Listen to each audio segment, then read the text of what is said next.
Hello, and welcome back to another Rise of Empires Ice and Fire video with me, Mr. Gill. Thank you so much for all of your previous likes, views, comments, suggestions, and subscriptions. It really makes me happy. Thank you so much for joining me, and welcome. We are talking today about what I consider to be the greatest change to Reign of Chaos since they invented the Reign of Chaos. The most amazing thing they could have possibly have ever done. Literally a game changer, and something that has made me the happiest person in the entire world. Can anybody guess what it is? Does anybody know the change that has happened? Guess down below. You've got 5 seconds. 5, 4, 3, 2, 1. Ladies and gentlemen, we can now, and as I believe you have to be an R4 to be able to do this, we can now move other members' buildings or structures. Now, if you don't know what I mean, basically once you place a structure and say this is my own structure, I can go into the view page and I can relocate this structure. By relocating it, I do lose 50%. Okay, so the durability of this structure is taken down by 50%, and it sets on fire. To fix that, I need to send a legion with some stone blocks, and they will fix it up over a certain amount of time. So when you're placing your structures, etc., sometimes you have to move them, and it's also quite a good strategy in defense.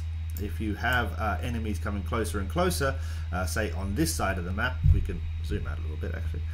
Say they're coming through on this side of the map, you might be able to relocate some of your structures from this side to in their way, just to slow them down. So it's a little bit of a defensive structure.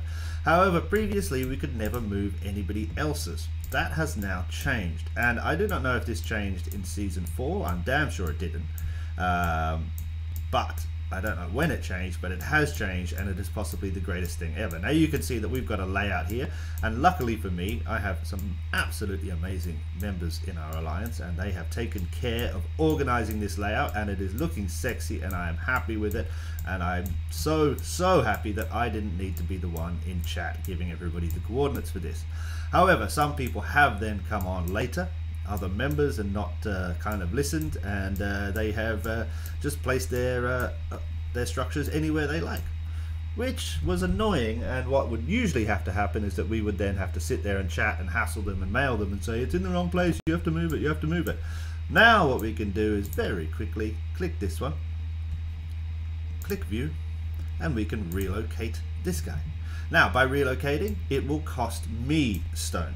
So that means that I, the R4 or the R5 who are doing the location, will spend their own personal stone on moving that player. That player will then have to spend their stone on repairing that building. However, just in terms of general day-to-day management of the Alliance Center defense layout, this is absolutely fantastic and could not be a better change. It just makes things so much easier. It also adds a potential defensive capability. As I said, by moving, certain structures in the path of an incoming wave of attackers, you might be able to slow them down enough in order for you to be able to, stop them. It's often the case that where maybe you might have, they own just one tile in here and you're trying to push them back, but you're waiting for the timer on this tile to go, and they're attacking this one here and they're just about to destroy this one.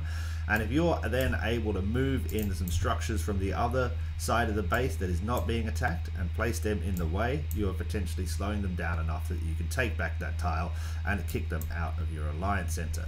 So that for me is probably the more exciting thing. For people who are involved in doing the layout of your alliance center, then being able to move the players, I think, is a very fantastic thing. So it's definitely probably the smartest thing, and like a really easy change to make. And I can't believe it took them so long to make this change, but definitely one of the smartest changes they've made in a long time. Yeah, so I just kind of wanted to briefly talk about that because I was quite excited when I found out about it last night, and I thought I'm going to make a quick little video on that and make sure the peeps know. So the greatest change to Reign of Chaos ever to happen is that now R4 and R5 can relocate their members' structures. It just feels nice to say that. It just honestly feels nice to say that. Anyway, I hope you're having a fantastic day, and I'll catch you again soon. Cheers. Bye.